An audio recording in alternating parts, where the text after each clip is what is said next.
Hi, I'm Charles Gurman, a Timken service representative, and today I will show you how to measure the bench setting of a 2-row tapered roller bearing with a double outer race, typically known as a TDO, which stands for tapered double outer.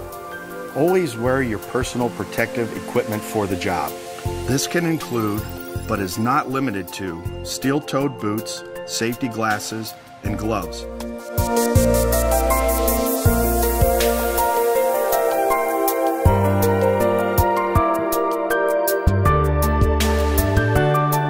Also, always follow the standard safety practices established by your employer.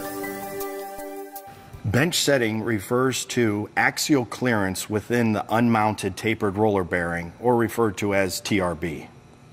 The different bench settings are bench end play, which is clearance, line to line, which is zero clearance, and bench preload, which is negative clearance. In most cases, a new TDO will come as a matched assembly. There is no need to do any special measurements. However, if you need a custom fit or need to machine your own spacer, this measurement process is needed.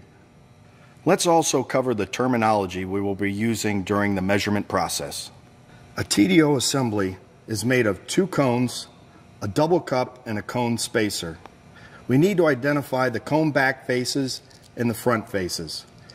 Take one of the cones and place the back face on your work surface. Take the double cup and engage it with that cone. Apply pressure and rotate to seat the rollers. At this point, we're ready for our first measurement.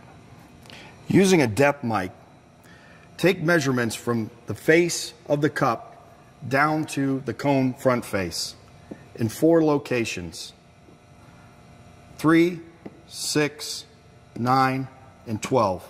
Make sure you don't rotate the cup on the cone so that your readings will be accurate.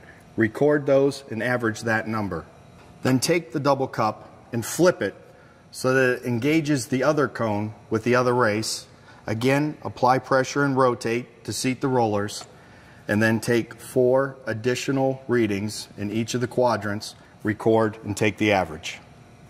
The third measurement requires an OD mic.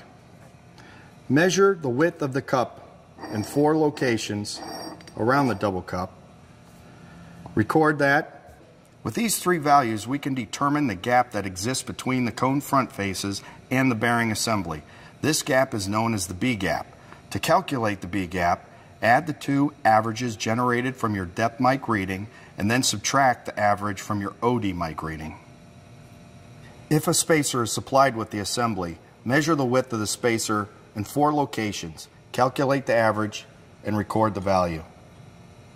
The spacer width minus the B gap equals the bench setting of the bearing assembly.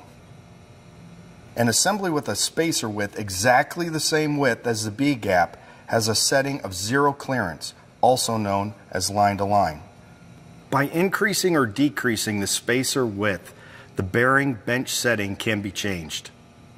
For example, an assembly has a measured B gap equal to 500 thousandths of an inch.